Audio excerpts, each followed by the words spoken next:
سراج الحق صاحب، آپ نے تو پی ٹی آئی کو باور کرایا کہ آپ تو اپنی انڈیپینڈنٹ حیثیت کے اندر آ کے ملاقات کر رہے ہیں، وزیر اعظم سے ملے ہیں، پی ٹی آئی سے ملے ہیں. ابھی as of now P T I نے آپ سے کوئی رابطہ کیا یا آپ تحریک انصاف کے لوگوں سے رابطے میں ہیں؟ کیونکہ تحریک انصاف بھی آپ کے کردار کو شک بھری نظر سے دیکھ رہی.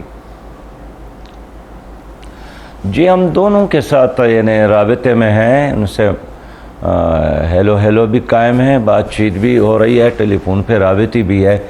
لیکن ظاہر ہے اتنا شدید پولرائزیشن ہے، زہریلی پولرائزیشن میں کہوں گا، کہ گالی گلوچ اور ایک دوسرے کو تباہ کرنا، برباد کرنا، سیاست تو بہت پیچھے رہ گئی.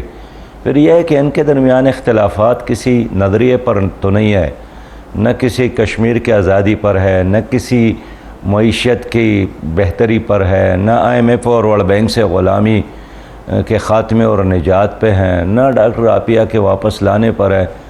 100% جو ان کے اختلافات ہے وہ پارٹی مفادات یا ذاتی مفادات کی بنیاد پر ہے. تو میز پر بٹھانے کے لیے ان دونوں کے درمیان مذاکرات کی کامیابی کے لیے جماعت اسلامی کیا رول پلے کر رہی ہے، اور پھر آل پارٹیز کانفرنس جو جماعت اسلامی نے بلانی تھی اس کا کیا بنا بھی تھا؟ بس وہ تو ہم اس لیے چاہتے ہیں نا کہ جو اس وقت مذاکرات کا عمل شروع ہو تو وہ تو شروع ہی ہو گیا. باقی ہم اتنا ہی چاہتے تھے کہ چونکہ ایک حکومت میں ہے، اور ایک لحاظ سے پی ٹی آئی بھی حکومت میں ہے، اس لیے کہ صدر پاکستان تو اب بھی ان کا ہے، اور وزیر اعظم پی ڈی ایم کا ہے، وزیر خارجہ پیپلز پارٹی کا ہے، تو ہمارے علاوہ سب لوگ ماشاءاللہ اس وقت حکومت میں ہیں. تو ہم یہ چاہتے تھے کہ پہلے مرحلے میں ان کے آپس میں ڈیڈ لاک ختم ہو اور آپس میں گفت و شنید ہو، تو وہ چل پڑا ہے، وہ یعنی سلسلہ شروع ہوا ہے. اب یہ ہے کہ تیسرا دور بھی ہو جائے تو ہم یہی توقع رکھتے ہیں کہ پارٹی مفادات، نظریات، پروگرام اپنا اپنا، بس صرف میں یہ چاہتا ہوں کہ الیکشن ڈیٹ پر ایک اتفاق بن جائے، اور وہ بھی تبھی ممکن ہے کہ جب لوگ اپنے سرخ لکیر کو چھوڑ کر تھوڑا سا 2 قدم پیچھے ہٹے. ایسا ہوتا ہوا ایز آف ناؤ تو دکھائی نہیں دے رہا نا. دیکھیے الیکشن ڈیٹ کے اوپر کنسنسس کرانا ہی تو بنیادی ایجنڈا ہے، وہی ہو نہیں رہا ہے. اب سپریم کورٹ آف پاکستان 14 مئی کہہ رہی ہے، الیکشن کمیشن آف پاکستان نے ابھی تک بیلٹ پیپرز کی چھپائی کا کام شروع نہیں کیا ہے.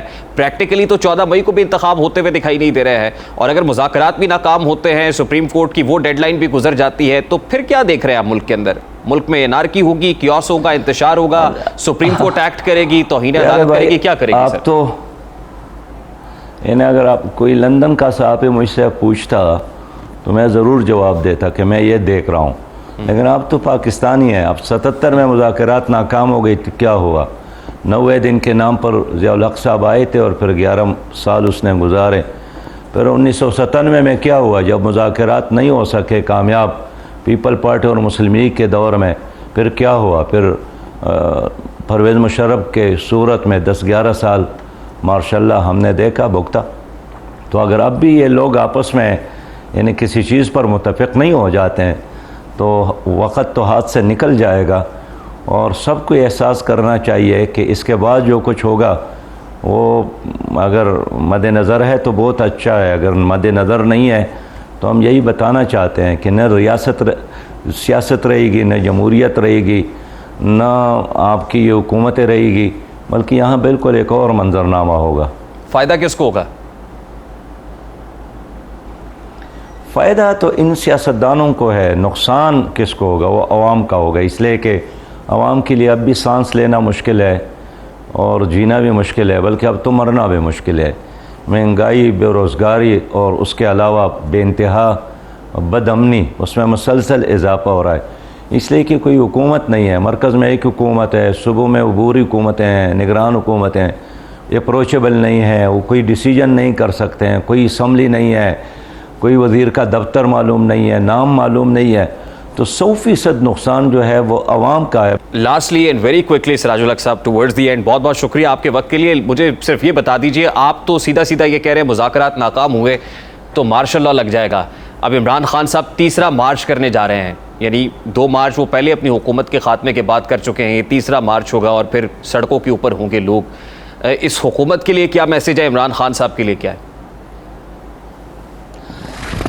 دیکھیے حکومت کے لیے تو میرا میسیج یہی ہے کہ اس وقت جو کرائسس ہے، اس کرائسس سے ملک کو نکالنے کا سب سے بڑی ذمہ داری وزیر اعظم اور ان کی ٹیم پر ہے۔ اس لیے جو عالی ظرف ہوتا ہے وہ جھک کے ملتا ہے، جو جتنا ذمہ دار ہوتا ہے اتنا ہی وہ قربانی دیتا ہے۔ تو ہمارا تو موقف یہ ہے کہ مرکز اور چاروں صوبوں میں نگران حکومتیں ہوں اور الیکشن کا انعقاد ہو۔ باقی جو مارچ کی بات ہے تو ہم تو کبھی بھی لانگ مارچ شارٹ مارچ کے مخالف نہیں، اس لیے کہ آئین ہر ایک کو اس کا حق دیتا ہے۔ لیکن یہ بھی آپ کو معلوم ہے کہ ایک مارچ ہوتا جو بلاول صاحب نے کیا، ایک مارچ ہوتا جو عمران خان نے بھی کیا، ایک مارچ وہ ہے جو مہنگائی کے خلاف جماعت اسلامی نے بھی کیا۔ تو یہ تو ہوتا رہتا ہے، تو جمہوریت کا ایک حصہ ہے، اور جلسہ کرنا، جلوس کرنا، ریلی کرنا، لیکن اس کے اثرات کیا ہوں گے؟ اس کے اثرات پڑیں گے غریب عوام پر، اور فائدہ ہوگا ان لوگوں کا جس کا ہمیشہ بگاڑ میں ان کو فائدہ ملتا ہے۔ بس پھر جاتے جاتے یہ بھی بتا دیں کہ الیکشنز اسی سال ہو جائیں گے یا مذاکرات ناکام ہوئے تو اس سال بھی الیکشنز نہیں ہوں گے؟ بالکل 2023 میں الیکشن ہوں گے، اور ضرور ہوں گے۔ الیکشن واحد آپشن ہے، اس کے علاوہ اور کوئی آپشن نہیں ہے۔